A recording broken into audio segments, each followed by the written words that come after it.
Esto ocurrió cuando tenía apenas 17 años. En ese tiempo, todo lo relacionado con la Deep Web apenas comenzaba a sonar entre algunos círculos, pero aún era algo bastante desconocido para la mayoría. Estaba cursando mi último año de secundaria y fue ahí donde conocí a Leo, un compañero que, a pesar de su corta edad, ya mostraba habilidades avanzadas en informática. Algunos lo veían como un genio, otros como un bicho raro, pero lo cierto es que sabía cosas que los demás no. En más de una ocasión lo escuché mencionar esa red oscura, aunque al principio no le presté mucha atención. Fue hasta que el tema empezó a volverse más popular, especialmente en algunos foros y canales alternativos, que me picó la curiosidad y decidí preguntarle directamente. Leo me explicó que para entrar allí no bastaba con una simple búsqueda en Google. Era necesario tener enlaces específicos y muchas veces esos accesos eran compartidos solo entre usuarios ya dentro del sistema. O al menos eso fue lo que entendí de sus palabras. Le pregunté sin rodeos si él había estado allí. Me miró con una expresión cómplice y, tras asegurarse de que nadie más lo escuchaba, me dijo que sí, y que si quería podía enviarme uno de esos links esa misma noche. Obviamente acepté. La idea de explorar algo oculto me resultaba demasiado tentadora. A las 8 de la noche finalmente me envió el enlace. Lo abrí con cautela y lo primero que apareció fue una especie de motor de búsqueda con una interfaz oscura y poco amigable. No tenía ni idea de cómo moverme allí, pero noté que a un costado de la pantalla aparecían múltiples categorías. Algunas parecían inofensivas, otras definitivamente no. Hubo una sección que me llamó la atención de inmediato. Algo relacionado con recetas exóticas. Pensé que tal vez encontraría rarezas gastronómicas, cosas como insectos fritos o platillos de culturas lejanas. Así que sin pensarlo demasiado, hice clic. Lo que se abrió fue una transmisión en directo. Un hombre, vestido con un delantal blanco, se encontraba en lo que parecía una cocina muy bien equipada. Sobre la mesa tenía algunos ingredientes comunes: cebolla, zanahorias, apio, especias. Todo lucía perfectamente normal, incluso aburrido. Sin embargo, lo que me pareció más raro fue la cantidad de espectadores conectados. Había más de 1500 personas viendo lo mismo que yo. Por un momento pensé que quizás era un programa de cocina alternativo y me había metido en el lugar equivocado. Pero seguí mirando. El hombre tenía un carisma extraño, se reía, hacía comentarios graciosos mientras picaba las verduras. Lo raro es que todos en el chat parecían estar esperando algo grande. Yo también comencé a sentir esa ansiedad creciente por ver cuál sería el ingrediente principal. Miré de nuevo la mesa, pero solo había guarniciones. Nada que destacara demasiado. Fue entonces cuando pensé: seguro es algún animal raro, un murciélago o algo así. Pero lo que pasó después me dejó completamente helado. El hombre interrumpió su charla por un momento, se dirigió al fondo de la cocina y abrió una especie de cámara frigorífica metálica, con puertas gruesas como las de una carnicería industrial. El ambiente en la transmisión cambió de inmediato. El chat comenzó a llenarse de mensajes ansiosos, emoticonos de fuego, caritas riéndose y frases como «ya era hora» o «por fin viene lo bueno». Yo estaba algo desconcertado, pero aún no imaginaba lo que estaba a punto de ver. Cuando el hombre regresó frente a la cámara, traía en brazos algo envuelto en bolsas plásticas. Al principio pensé que era un gran trozo de carne de animal, tal vez una pierna de res o cerdo. Pero cuando retiró las bolsas, sentí un vacío en el estómago. Era una pierna humana, completa, desde el muslo hasta el pie, con piel, vello, uñas, todo. Me aparté de la pantalla de golpe, mi corazón latía con fuerza y sentí que me faltaba el aire. Volví a mirar, incrédulo, pensando que quizás era algún efecto especial, una especie de broma macabra. Pero no, el nivel de detalle, el tono de la piel, los músculos, era real. Y mientras yo me debatía entre el asco y el pánico, el supuesto chef comenzó a hablar con total naturalidad, como si estuviera mostrando un corte fino de cordero. Incluso hizo un comentario sarcástico sobre la suavidad del corte mientras se reía. Tomó un cuchillo de carnicero, afilado y grande, y empezó a rebanar trozos de carne que luego mezclaba con las verduras en una gran olla de hierro fundido. Todo mientras el chat se volvía cada vez más frenético. Vi comentarios como «ese pedazo se ve delicioso» o Quiero el mío bien cocido esta vez. Fue entonces cuando empecé a entender que eso no era simplemente un show. Era un negocio.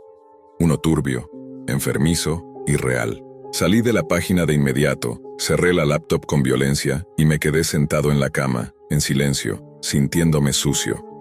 Minutos después, llamé a Leo, furioso, y le grité todo lo que sentía. Él simplemente se rió. Dijo que sabía que me iba a impresionar, que esa era una de las buenas, y que muchos pagaban por ver ese tipo de cosas. Me sentí traicionado, humillado, pero sobre todo, asqueado de mí mismo por haber querido entrar en ese mundo. Eliminé todo rastro del enlace, borré el historial, y durante semanas dormí mal, soñando con esa pierna, con la olla, con los gritos eufóricos del chat. Ese día comprendí que hay rincones del Internet que no deberían existir, y que algunos límites, una vez cruzados, no te permiten volver a ser el mismo. Desde entonces, nunca más volví a intentar entrar a ese lado de Internet. La sola idea me revuelve el estómago. A veces, en medio de la noche, cuando cierro los ojos, me viene la imagen de esa pierna en la olla, del vapor subiendo, del tipo sonriendo con ese delantal manchado. Y siento que no voy a poder dormir jamás. Intenté hablar con alguien más, contarle lo que había visto, pero era inútil. Nadie lo tomaba en serio. Algunos se reían, otros pensaban que lo estaba inventando. Y lo peor de todo es que yo mismo empecé a dudar si realmente lo viví, o si fue una pesadilla inducida por la curiosidad y la estupidez. Pero no fue un sueño. La Deep Web es real. Esa cocina existía. Esa transmisión tenía miles de espectadores. Y alguien, en alguna parte del mundo, hizo un pedido. Nunca más supe de Leo. Lo bloqueé de todos lados y evité cruzarme con él el resto del año. Pero a veces, cuando abro mi correo o navego de noche, siento una presencia. Como si alguien, desde esa oscuridad digital, todavía me observara. Como si aquel rincón de la red no estuviera del todo cerrado, y simplemente me estuviera esperando a que vuelva. Pero yo no voy a volver. Nunca más. Lo que estoy a punto de compartir no solo es algo que me cuesta narrar, sino que hasta hoy sigue siendo una de las experiencias más angustiantes que he presenciado de cerca. Hace aproximadamente una década conseguí empleo como encargada de almacén en un centro logístico ubicado en las afueras de la ciudad. Fue allí donde conocí a Teresa, una mujer de 29 años que trabajaba en el área de textiles. No éramos íntimas, pero sí teníamos buena química como compañeras de turno, especialmente durante las tardes, cuando el ritmo bajaba y podíamos conversar un poco más. Teresa era simpática, cálida, y tenía un gran sentido del humor. Ella era originaria de Colombia y había emigrado a Estados Unidos con su pequeño hijo, que en ese entonces tenía 7 años. Toda su familia se había quedado en su país de origen, por lo que ella debía arreglárselas sola. Aún así, era de las personas más responsables que he conocido. Siempre llegaba antes de su hora y solía ser de las últimas en marcharse. En los 2 años que llevaba en ese trabajo, jamás había faltado. Por eso me pareció raro no verla aquella mañana al llegar. Le pregunté a otra compañera si sabía algo y me dijo que la había visto el día anterior. Pero nada más. Cuando consulté con la supervisora, me dijo que Teresa no se había comunicado ni había justificado su ausencia. Me desconcertó, pero no quise imaginar lo peor. Al final, no conocía a fondo su vida personal. Podía haber sido cualquier asunto familiar o alguna emergencia con su hijo. Pero pasaron los días y su ausencia se volvió preocupante. Al 4.º día, ya era evidente que algo no andaba bien. Intenté llamarla varias veces, pero nunca respondió. Solo tenía su número, no conocía su dirección exacta. Fue entonces cuando varias compañeras se agruparon alrededor de una chica que mostraba algo en su celular. Me acerqué por curiosidad. Lo que vi me heló la sangre. Era un video grabado por la misma Teresa. En él se la notaba temblorosa, completamente fuera de sí. Decía que, mientras conducía por una ruta poco transitada a las afueras, se cruzó con una furgoneta oscura estacionada al borde del bosque. La escena le pareció extraña, así que disminuyó la velocidad y miró hacia el costado. Ahí fue cuando vio algo que nunca debió haber visto. 2 hombres sacaban bolsas negras de gran tamaño y las pasaban a otro vehículo. Una de esas bolsas se desgarró y lo que cayó de ella no eran simples desperdicios. Eran restos humanos, brazos, piernas, incluso algo que parecía una cabeza. El terror en su rostro era real. Apenas podía articular las palabras. Decía que temía estar siendo seguida. La compañera que mostraba el video explicó que Teresa se lo había mandado por mensaje privado en Facebook, pero que ella no lo había visto hasta esa mañana. También mencionó que la última vez que Teresa estuvo activa en la red fue unas 3 horas después de haber enviado ese video. Otra compañera, que sí era amiga cercana de Teresa, contó que había ido a buscarla a su casa tras notar su ausencia. La vecina le dijo que hacía un par de días, Teresa y su hijo habían salido en una camioneta negra tipo transporte, y que desde entonces no los había vuelto a ver. Ante esto, alertamos de inmediato a las autoridades. Como Teresa no tenía familiares en el país, nadie más que nosotras notó que algo iba mal. Un par de días más tarde, la tragedia se volvió aún más tangible. Una mañana, poco después de haber avisado a la policía, uno de los empleados del servicio de recolección de basura encontró algo espantoso en un contenedor cercano al almacén donde trabajábamos. Una bolsa negra que contenía partes humanas. Al principio pensó que se trataba de un animal, pero al acercarse se dio cuenta de que era el cuerpo desmembrado de una mujer joven con cabello oscuro. Llamó de inmediato a las autoridades. La policía llegó rápidamente al lugar, aseguraron el perímetro y levantaron los restos. Un par de días después, los resultados forenses confirmaron lo que todas temíamos. Era Teresa. La noticia nos golpeó como un mazo. Nadie podía creerlo. Una cosa era imaginar que algo malo le había pasado, pero esto era simplemente monstruoso. El silencio en el área de textiles esa semana fue absoluto. Algunas lloraban, otras no decían nada. Yo simplemente no podía sacar su rostro de mi mente, tal como aparecía en ese video, desesperada, sin saber que ese sería su último mensaje. Pero la pregunta que empezó a rondar entre nosotras fue inevitable. ¿Y su hijo? ¿Dónde estaba ese niño? ¿Había corrido la misma suerte? ¿Alguien sabía algo más? La compañera que había compartido el video decidió publicarlo abiertamente en su cuenta de Facebook, esperando que alguien, cualquiera, pudiera reconocer a las personas o los vehículos que aparecían mencionados. No pasó mucho tiempo antes de que el video comenzara a moverse entre la gente. Y entonces aparecieron los comentarios.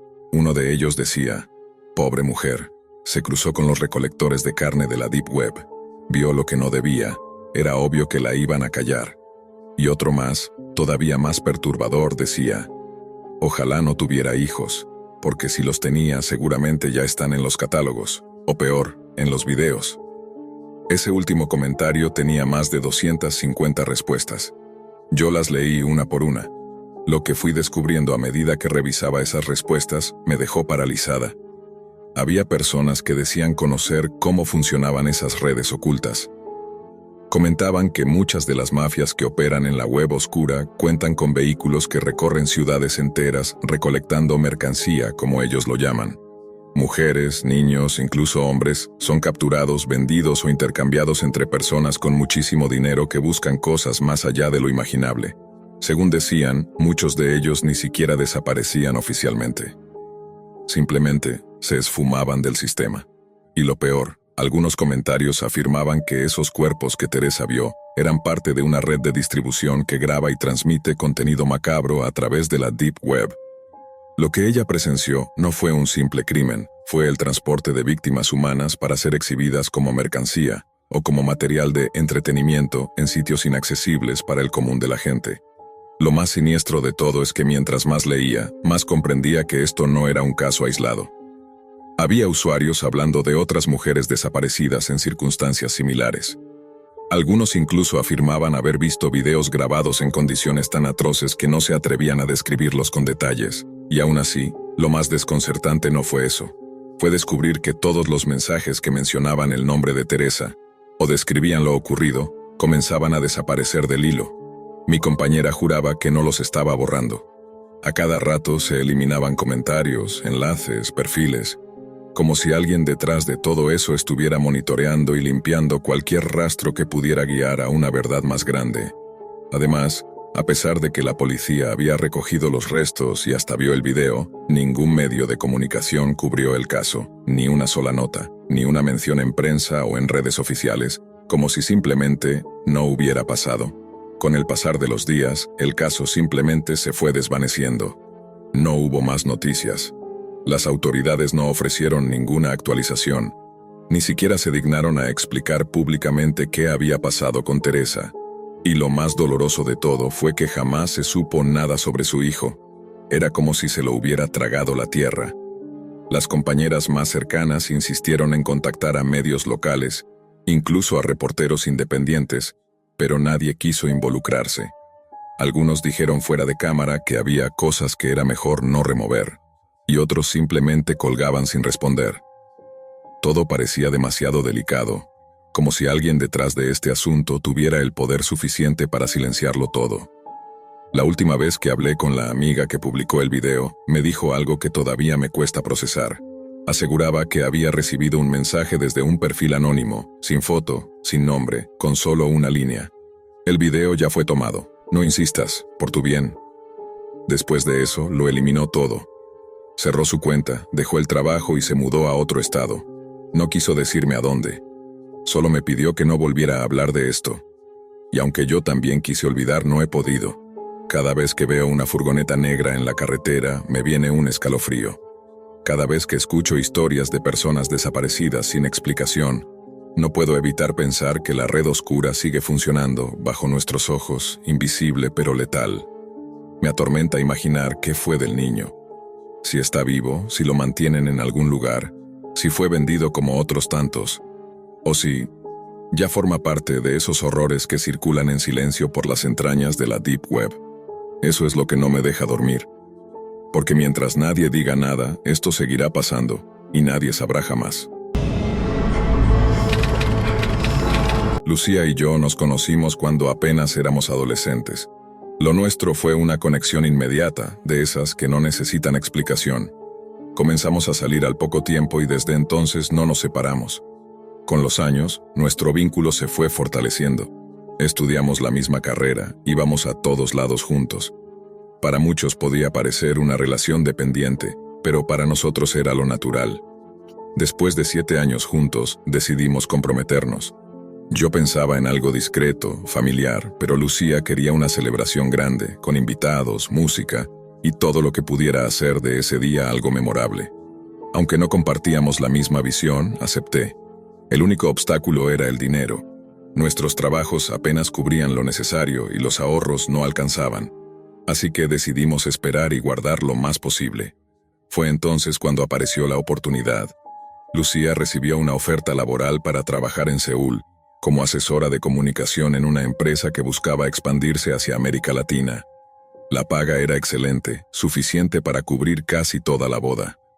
El único detalle era que tenía que mudarse durante 4 meses. Nunca antes habíamos estado tanto tiempo separados y menos a miles de kilómetros. Al principio me negué, pero entendía que era un paso necesario.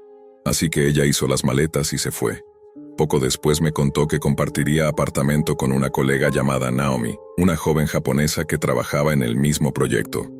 Me generó algo de inquietud, pero cuando hablamos por videollamada, Naomi se mostró amable, educada y solidaria.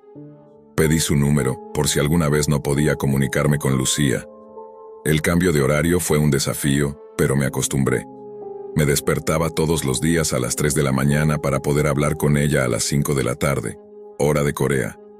Era el momento más importante del día para mí.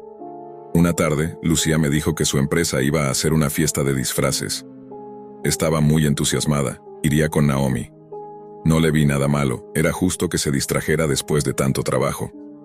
Esa noche, como siempre, me mantuve despierto esperando su llamada. Pero no llegó. Pensé que quizás la fiesta se alargó.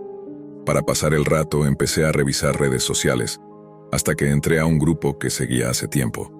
Un foro de extranjeros viviendo en Corea. Ahí solían compartir consejos útiles, curiosidades culturales y advertencias para quienes recién llegaban. Una publicación me llamó la atención. El título decía: "Antes de venir a Corea, asegúrate de ver esto". Iba acompañado de un enlace. Dudé, pero terminé abriéndolo. Lo que apareció fue un video en baja calidad. Una mujer rubia, desnuda, colgaba de unas correas, con una máscara blanca en la cara donde se leía la palabra esclava. Al principio pensé que era algún video perturbador de esos que circulan en los rincones más turbios de la Deep Web, así que intenté cerrarlo. Pero el video volvía a abrirse una y otra vez.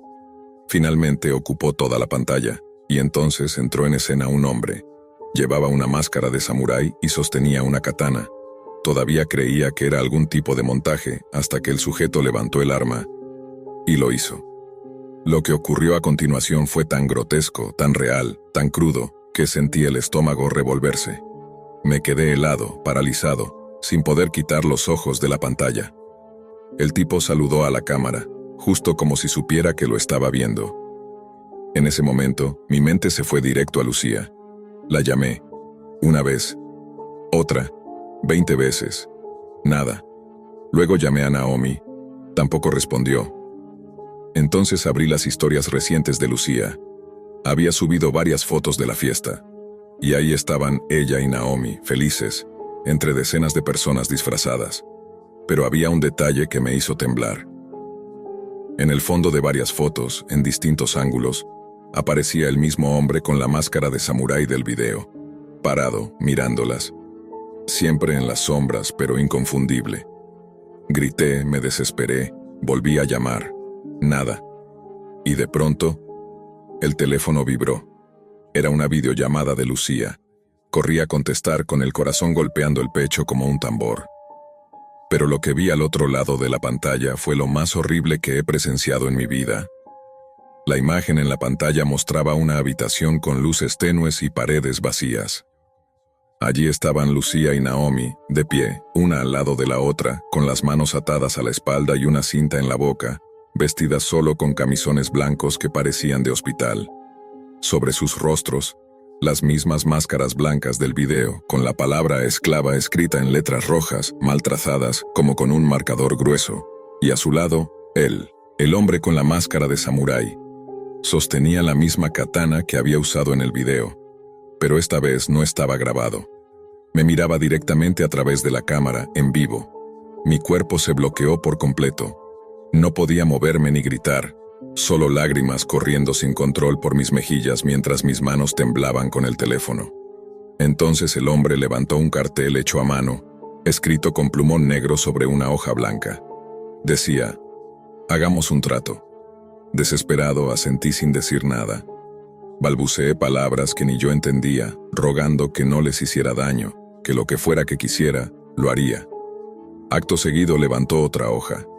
En ella estaba escrita una cuenta bancaria junto con la frase, «Tienes 10 minutos para transferir $2,000».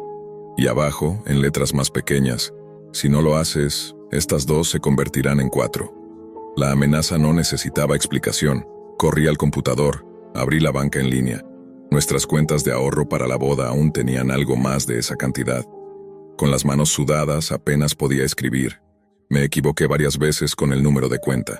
Sentía que los minutos pasaban como segundos. En la pantalla del teléfono seguía la transmisión. Lucía y Naomi seguían inmóviles con los ojos llenos de terror. Al fondo, un tic-tac metálico sonaba, como si alguien hubiese puesto un cronómetro para atormentarme más. Finalmente hice la transferencia. Saqué una captura y la mostré a la cámara rogando una y otra vez que las dejara en paz. El hombre se acercó a la pantalla, lentamente. La máscara brillaba con el reflejo tenue de la luz. Mostró una nueva hoja. «Si llamas a la policía, muere». Luego hizo el mismo gesto con la mano que había hecho en el video. Un saludo siniestro, frío, y colgó la llamada. Quedé con el teléfono en las manos, temblando, gritándole a una pantalla negra, sin saber si todo era una trampa, si de verdad las había salvado, o si ya era demasiado tarde. Los minutos se hicieron horas. No dormí. No comí. Los días pasaron y nadie respondía a mis llamadas, ni Lucía ni Naomi. Las redes sociales de ambas quedaron en silencio. Nada. Como si hubieran desaparecido del mapa. Pasó un día, 2, 3. Y en el cuarto día, alguien tocó la puerta de mi apartamento. Abrí la puerta con el corazón latiéndome en los oídos, esperando cualquier cosa menos lo que vi. Era Lucía. Estaba ahí, frente a mí, viva, aunque irreconocible. Tenía el rostro pálido, los ojos apagados y ojeras tan profundas que parecía no haber dormido en días. Apenas la vi, la abracé con fuerza. Lloramos. Ella también, pero en silencio. Un llanto contenido, seco, como si hubiera llorado demasiado antes de llegar. Intenté preguntarle qué había pasado, dónde había estado, cómo logró salir de allí, pero no dijo nada. Solo negó con la cabeza, bajó la mirada y se fue al cuarto. Horas después, lo intenté de nuevo. Le pregunté por Naomi. Su cara se endureció, su cuerpo se tensó. Volvió a no responder. Cada vez que mencionaba lo ocurrido, se encerraba en sí misma, como si revivirlo fuera más peligroso que lo que pasó en sí. Y así fue como se convirtió en un tema prohibido entre nosotros. Pasaron los días. No hubo denuncia. No hubo explicaciones. Solo silencio. Lucía renunció a su trabajo, cerró todas sus redes sociales y nunca volvió a hablar con nadie relacionado a aquella empresa. Naomi desapareció por completo. Nunca supe si volvió a Japón, si sobrevivió o si siquiera existía realmente. 5 años han pasado desde aquel día. Lucía y yo finalmente logramos casarnos y hasta tuvimos una hija. A veces, desde fuera, pareciera que llevamos una vida perfecta, pero la verdad es otra. Aquella noche, esa videollamada, ese video, ese hombre, sigue presente. No lo hablamos, no lo mencionamos, pero se siente.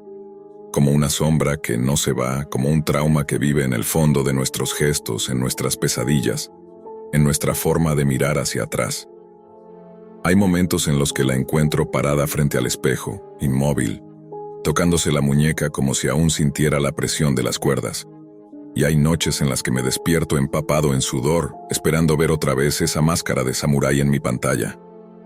La Deep Web es un lugar real, más real de lo que imaginamos. Y lo que se esconde allí no siempre desaparece cuando cerramos la computadora. A veces, se mete en tu vida y no se va nunca más. Lo que voy a compartir no es fácil para mí.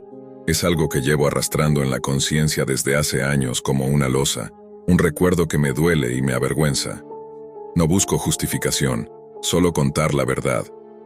Hace un tiempo caí víctima de una estafa en línea que destrozó por completo mi estabilidad económica. No entraré en todos los detalles, pero sí puedo decir que me dejaron en la ruina total. Endeudada, angustiada y sin saber qué hacer, empecé a buscar cualquier manera de conseguir ingresos rápidos para salir del hoyo en el que me encontraba. Fue así como, sin saberlo al principio, terminé involucrada en algo que superaba todo lo que podría haber imaginado. Una red criminal que operaba en los rincones más oscuros de Internet. La Deep Web. 5 años atrás, yo era una mujer común, con un trabajo decente como enfermera en un hospital público. No vivía con lujos, pero podía costear lo necesario: comida, techo, transporte. Nada fuera de lo normal. Todo se vino abajo el día que un supuesto amigo me convenció de invertir todos mis ahorros en un esquema digital que prometía multiplicar mi dinero en cuestión de semanas. En vez de eso, lo perdí todo. Fue en medio de esa desesperación que conocí al médico del que les voy a hablar. Aquel hombre era un personaje peculiar en el hospital, un profesional de renombre, con un historial brillante y experiencia internacional. Todos se preguntaban qué hacía alguien como él en una institución pública mal equipada y con bajos salarios. Su presencia allí no tenía sentido, pero nadie se atrevía a preguntar. En mi caso, me había ganado la fama de ser la que siempre decía que sí a los turnos extras. Cuando alguien faltaba, cuando necesitaban cubrir una noche, yo estaba ahí. No era por compromiso, sino por necesidad. Cada hora trabajada representaba un poco más de alivio para mis deudas. Una tarde, ese médico se me acercó directamente por primera vez. Me invitó a comer. Acepté, sin saber muy bien qué esperar. El lugar al que fuimos estaba vacío, salvo por el personal, y me dio la impresión de que él conocía bien a todos los que trabajaban ahí. Fue extraño desde el principio. Durante la comida, me hizo preguntas personales, muchas, especialmente sobre mis finanzas. Le conté mi situación, y entonces me lanzó una pregunta que me dejó sin palabras. ¿Cuánto necesitas ganar cada mes para no volver a preocuparte por el dinero? Pensé que se trataba de algún tipo de ofrecimiento romántico, pero no había ni una pizca de insinuación en su tono. Era algo más serio. Después de darle una cifra aproximada, me miró fijamente y dijo: ¿Y si te ofreciera el triple?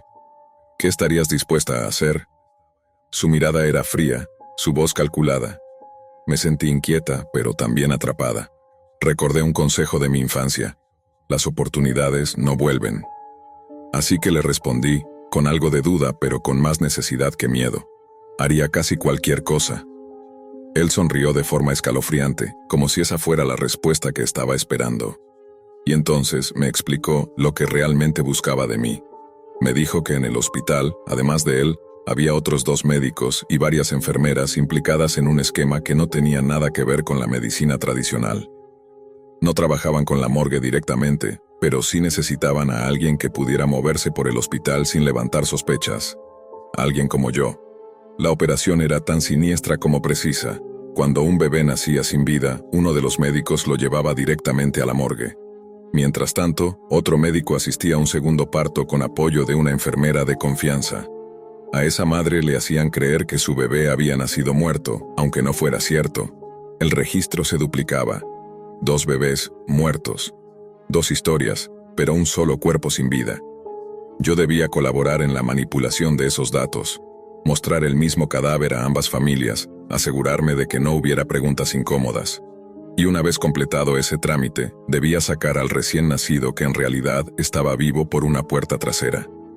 Allí, como cada vez, una camioneta negra con vidrios polarizados me estaría esperando.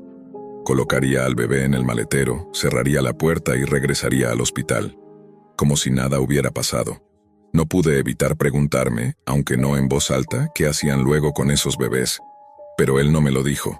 Solo dejó claro que lo suyo era negocio, no moral. Que él los colocaba a través de canales que operaban en lo más profundo de la red, esa que la mayoría de la gente ni siquiera sabe que existe. La Deep Web, allí es donde, según él, se movía el verdadero dinero. En ese instante, todo dentro de mí se revolvió. Sentí un nudo en el estómago y la piel se me erizó. Aquello no era solo turbio, era aterrador. Estaba delante de un hombre que, con toda naturalidad, hablaba de tráfico de recién nacidos como si fuera un trámite más del día a día. Y lo peor es que lo decía con una frialdad tan calculada, tan segura, que parecía tenerlo todo perfectamente planeado. Lo único que necesito, me dijo, es que tú colabores con el papeleo, que mantengas la calma, hagas los duplicados y cuando llegue el momento, entregues al bebé donde ya sabes. Me explicó que ya tenía todo sincronizado. Los médicos con turnos coordinados, las enfermeras que hacían la vista gorda, el acceso a los registros digitales, incluso el control de cámaras en ciertas áreas del hospital. Nadie notaba nada porque todo se hacía como si fuera parte del protocolo hospitalario. ¿Y si alguien se da cuenta? Pregunté, todavía sin poder creer que estaba metida en eso. No se van a dar cuenta. Todo está hecho para que parezca un error administrativo. Si alguna madre sospecha, hay informes, certificados, todo legalizado. Y tú solo debes cumplir tu parte. Lo que pasa después con el bebé ya no es tu problema.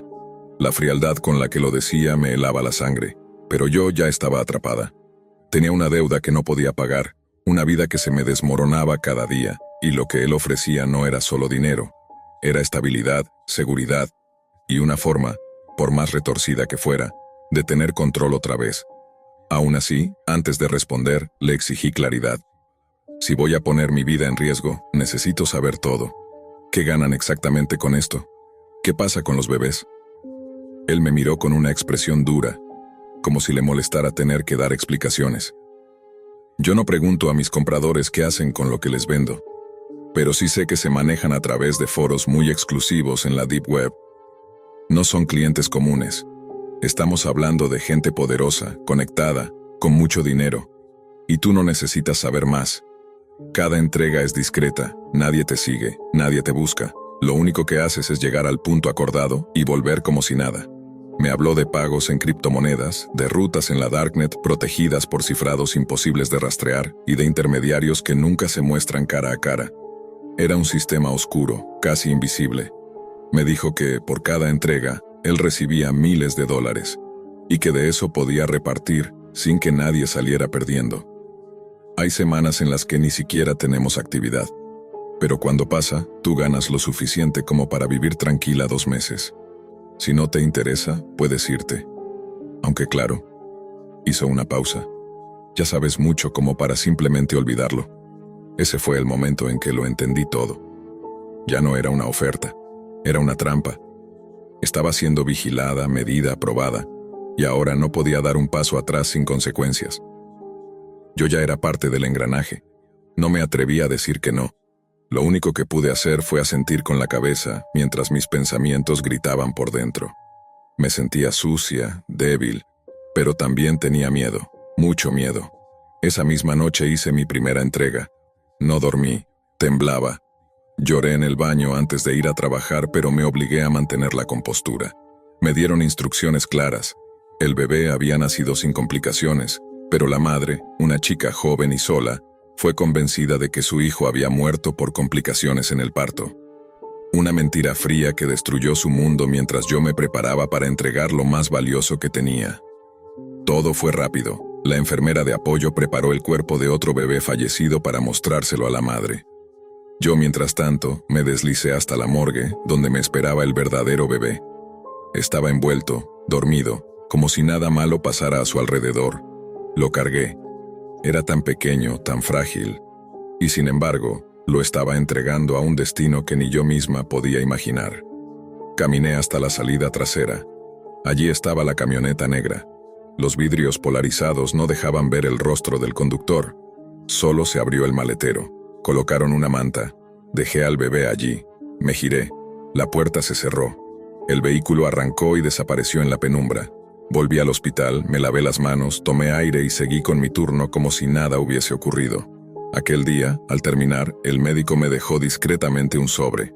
Dentro había $500 en efectivo. Era mucho más de lo que ganaba en una semana completa de guardias agotadoras. Y con horror descubrí algo más dentro de mí. La culpa dolía, pero el alivio económico la amortiguaba. Me odié por eso. Con el tiempo, los pagos se volvieron rutinarios. Las entregas no eran diarias, pero sí frecuentes. Había semanas tranquilas y otras donde se acumulaban 2 o 3 partos sospechosos. Yo no hacía preguntas, solo seguía el proceso, cumplía el protocolo y cobraba. Pero algo dentro de mí se estaba descomponiendo lentamente. Hasta que un día todo se descontroló. Aquel día todo parecía seguir el mismo patrón. Un procedimiento más. Un bebé declarado sin vida. Una madre destrozada, y yo repitiendo cada paso como lo había hecho antes. Caminé hacia la morgue, lo envolví con cuidado, evité mirarlo demasiado. Me repetía que solo era parte del sistema, que ya no tenía escapatoria, que lo hacía para sobrevivir. Cuando salí por la puerta trasera, la camioneta negra estaba ahí, como siempre. Motor encendido, baúl abierto, sin palabras, como una escena que se había ensayado cientos de veces. Pero entonces, en el instante en que me acerqué para depositar al bebé, algo cambió. Un estallido. Luego otro. Ráfagas de disparos. La camioneta arrancó de golpe, casi me atropella. No entendía nada. Al girar vi hombres armados saliendo de entre los arbustos, todos vestidos de civil, pero con radios, armas y chalecos. Antes de que pudiera correr, ya me tenían rodeada. Uno de ellos me gritó que no me moviera. Sentí como me sujetaban por los brazos, me empujaban hacia un auto blanco y me lanzaban dentro.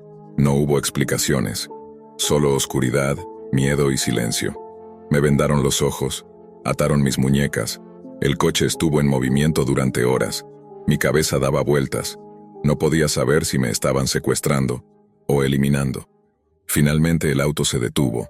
Me sacaron a empujones y me llevaron dentro de una casa. Me amarraron a una silla de metal. Lo que viví durante los siguientes días no quiero contarlo. No solo por lo doloroso, sino porque hay heridas que siguen abiertas. Me dejaron allí, sin comida, sin agua, sin nombre ni rostro a quien suplicarle. Al tercer día, finalmente, apareció alguien. Un hombre con voz firme se presentó como agente de la policía cibernética. Me dijo que sabían todo, que me habían seguido durante semanas, que tenían pruebas, grabaciones, transacciones, pero que no querían encarcelarme. Tienes 2 opciones, me dijo. Cooperas con nosotros o te dejamos ir. Sabía lo que eso significaba. No era una oferta real. Si salía de esa casa sin su protección, la organización sabría que había sido capturada y desaparecería. Así que acepté, no por valentía, sino por instinto de supervivencia. Durante meses colaboré con ellos. Grabé conversaciones, entregué nombres, Revelé rutas, documentos, accesos. Les conté todo sobre cómo la red usaba la Deep Web para ofrecer bebés sanos a precios que solo los más ricos podían pagar. Ellos operaban con identidades falsas, bitcoins y códigos imposibles de rastrear. Pero gracias a la información que les proporcioné, lograron atrapar a varios implicados, incluido el médico. Aún así, lo que desmantelaron era apenas una pequeña parte de algo mucho más grande. Hoy vivo en una ciudad donde nadie me conoce, bajo un nombre que no es mío. Estoy en un programa de protección, pero el miedo no se va, porque sé que la red sigue activa, que hay otros doctores, otras enfermeras, otros hospitales, y que ellos no olvidan. Cada vez que alguien me mira más de la cuenta en la calle, siento que me encontraron. Cada noche, antes de dormir, me pregunto si mañana será el día en que todo se acabe, porque como dicen por ahí, el infierno no te deja ir gratis y el karma no perdona. Cuando tenía 17 años, mi vida cambió drásticamente después de que a mi papá le ofrecieran un nuevo empleo en otro estado. Esa mudanza fue un golpe duro para mí. Me costó mucho alejarme de mis amigos, de mi escuela, de todo lo que conocía. Aún así, hice lo posible por seguir en contacto con mis 3 amigos de toda la vida, Edward, Frankie y Mark. Cada viernes por la noche teníamos una videollamada grupal por Facebook. Era nuestro momento sagrado. Nos poníamos al día, hablábamos de cualquier cosa y compartíamos risas como si nunca nos hubiéramos separado. Pero hubo una noche en particular que marcó un antes y un después para todos nosotros. Eran cerca de las 11 de la noche. Mis padres ya estaban dormidos y yo me encontraba en mi cuarto, conectado como siempre a nuestra charla semanal. Recuerdo que esa noche hablábamos sobre el Mundial de 2018, el cual era el tema de moda. Todo iba normal, hasta que, justo cuando nos estábamos despidiendo, Mark interrumpió la conversación con una pregunta inesperada. ¿Quieren ver algo raro? Frankie respondió enseguida. Claro, ¿qué traes? Sin decir más, Mark envió un video al grupo. Lo que apareció en la pantalla no fue gracioso ni curioso. Fue una escena absolutamente perturbadora. Un hombre desnudo, atado de pies y manos a una mesa, mientras otro sujeto, con una máscara muy parecida a la del personaje de Scream, le arrancaba la piel con un bisturí. El hombre estaba despierto, completamente consciente, mientras lo desollaban como a un animal. El clip duró apenas unos segundos, pero fueron suficientes para dejarme helado. Salté de la silla, con el corazón latiéndome en la garganta. Edward soltó un grito. ¿Qué demonios? ¿De dónde sacaste esto, Mark? Frankie también se mostró horrorizado, preguntando lo mismo. Yo no podía reaccionar. Me quedé paralizado en estado de shock. Cuando finalmente recuperé el habla, solo atiné a decir, «No vuelvas a mandarme esa basura, ¿me oíste?» Intenté convencerme de que tal vez era solo una escena de una película de terror de esas que parecen reales. Pero algo dentro de mí sabía que eso no era actuación. Edward insistió en saber de dónde había salido el material. Fue entonces cuando Mark, tras unos segundos de silencio, dijo, «Se los diré, pero tienen que prometer que no lo comentarán con nadie». Hubo un breve momento de tensión. Luego Edward, en tono nervioso, le respondió, «Mark, dime que no eres tú el loco que grabó eso». «Claro que no, idiotas, no tengo ese estómago», respondió entre risas. Todos soltamos una carcajada nerviosa, pero entonces Mark nos soltó la verdad. El video lo había sacado de la Deep Web. Yo había oído hablar de ese rincón oscuro de Internet, pero nunca supe con claridad qué era. Tenía entendido que se trataba de una parte oculta de la red, donde se vendían cosas ilegales, pero jamás imaginé que existiera contenido tan retorcido. Lo que más me asustó fue el hecho de que mi amigo no solo conocía ese mundo, sino que sabía cómo entrar. Para rematar, Mark mandó una imagen. En ella aparecía una mujer sin extremidades, sentada junto a un cartel que decía «Muñeca número 30». En la descripción se detallaban los usos que el comprador podía darle antes de recibirla. Leí ese texto y sentí un escalofrío que me recorrió todo el cuerpo. Aunque todavía no podía aceptar que fuera real, la calidad de la imagen, el realismo del escenario, el rostro de la mujer, todo era demasiado vívido como para pensar que se trataba de una simple recreación. Algo no cuadraba. ¿Desde cuándo mi amigo estaba metido en estas cosas? ¿Por qué nadie se había dado cuenta antes? Lo confronté directamente. «Mark, ¿por qué visitas ese tipo de páginas? ¿Desde cuándo te interesan esas porquerías? No es que lo haga siempre, solo me meto por curiosidad de vez en cuando, respondió sin mucha convicción. Pero antes de que pudiera terminar su frase, algo extraño ocurrió en la videollamada. Un usuario desconocido se unió al chat. ¿Quién es ese?, preguntamos todos a la vez. Mark juró que no lo conocía, que él no lo había invitado. La tensión se disparó. Quise cerrar la videollamada, pero el cursor de mi mouse dejó de funcionar. No respondía, no se movía, ni siquiera al reiniciar la página. Entonces la cámara del usuario desconocido se activó. Y lo que vimos fue algo salido de una pesadilla. En pantalla apareció un sujeto con lo que parecía ser la cara real de un cerdo. No una máscara de plástico, sino el cuero y la carne de un animal, como si se lo hubiese pegado directamente al rostro. Estaba en una habitación sin ventanas, iluminada por una sola lámpara colgante, y permanecía en silencio, hasta que empezó a hablar directamente a mí. «Hola, ¿puedes verme? Si puedes oírme, dímelo». Fue ahí cuando mi mente entró en modo pánico. Apenas pude responder. ¿Qué quieres? Y su respuesta fue todavía más inquietante. ¿Sabes esa sensación de aburrimiento cuando todo se vuelve monótono? Yo la odio. Por eso siempre busco algo nuevo, algo fresco, una nueva muñeca que me devuelva las ganas de vivir. Su tono era tranquilo, casi amable, y eso era lo más aterrador. Fue entonces cuando desde el fondo del video se escucharon quejidos apagados, como si alguien intentara gritar con la boca tapada. El sujeto giró su cámara, y lo que reveló nos dejó sin aliento. La cámara del sujeto giró lentamente, con un movimiento deliberado, casi como si supiera exactamente el efecto que iba a causar. Lo que apareció en pantalla era el interior de una habitación oscura, con paredes manchadas de humedad y una bombilla desnuda que parpadeaba en el techo. Y ahí, en el centro del encuadre, estaba ella, una mujer, o mejor dicho, lo que quedaba de ella. Estaba en el suelo, con el cuerpo vendado en varias partes y los brazos y piernas amputados por completo.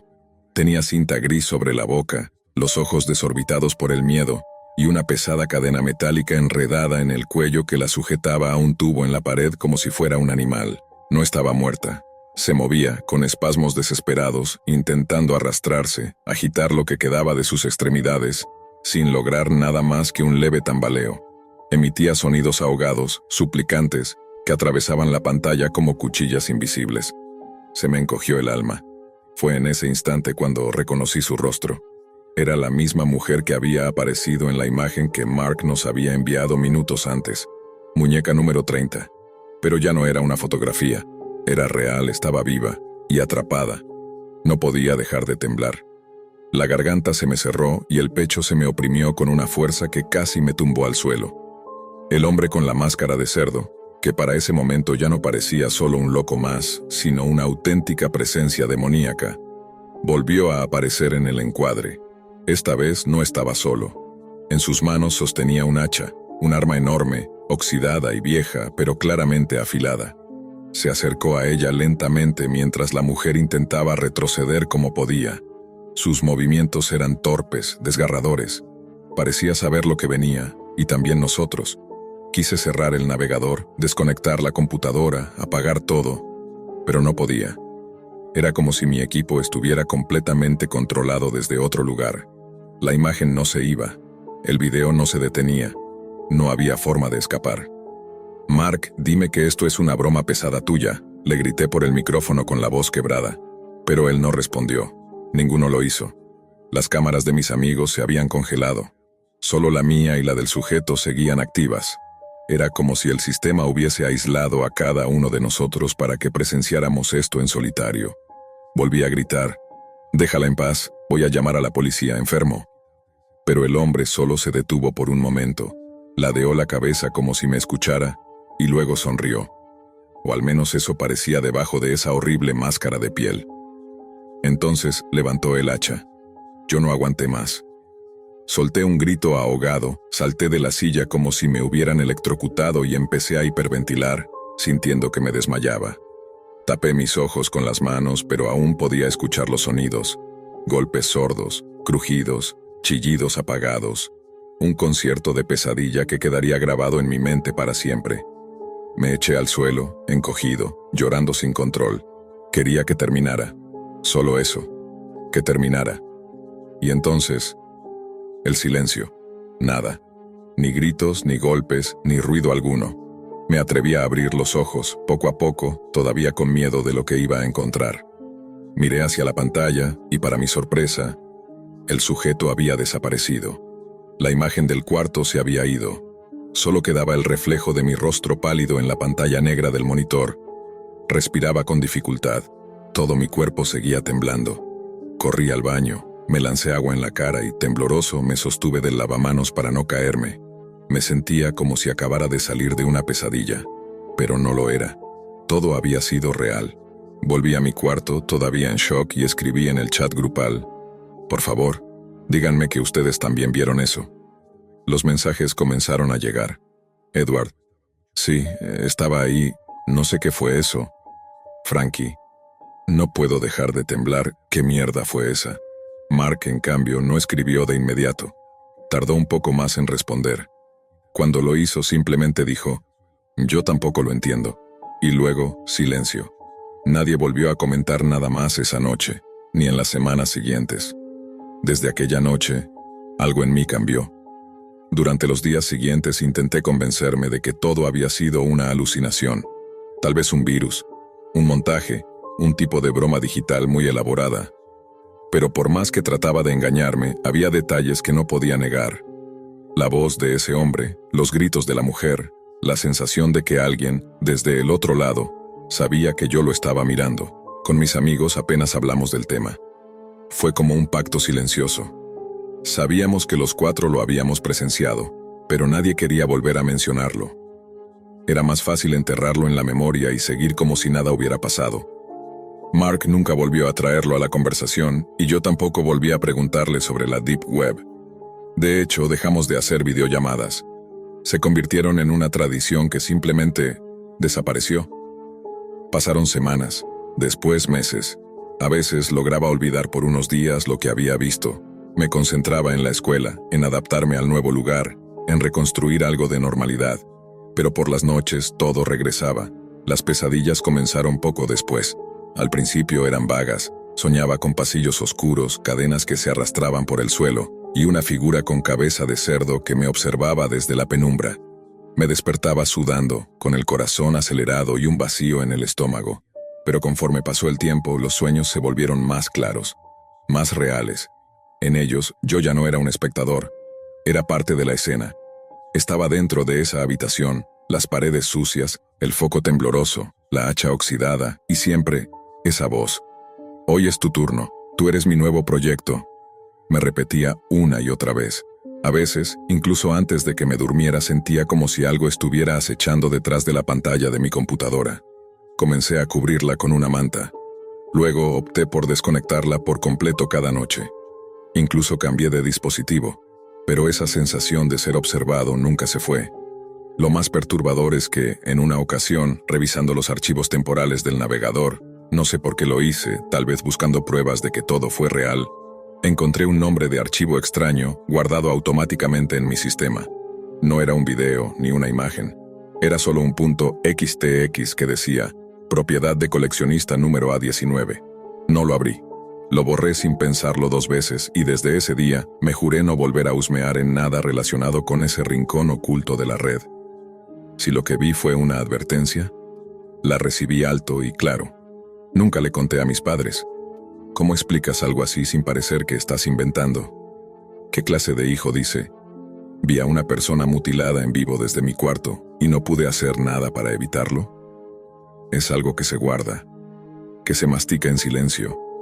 Y aunque los años han pasado desde entonces, no hay un solo día en que no me pregunte qué fue de aquella mujer.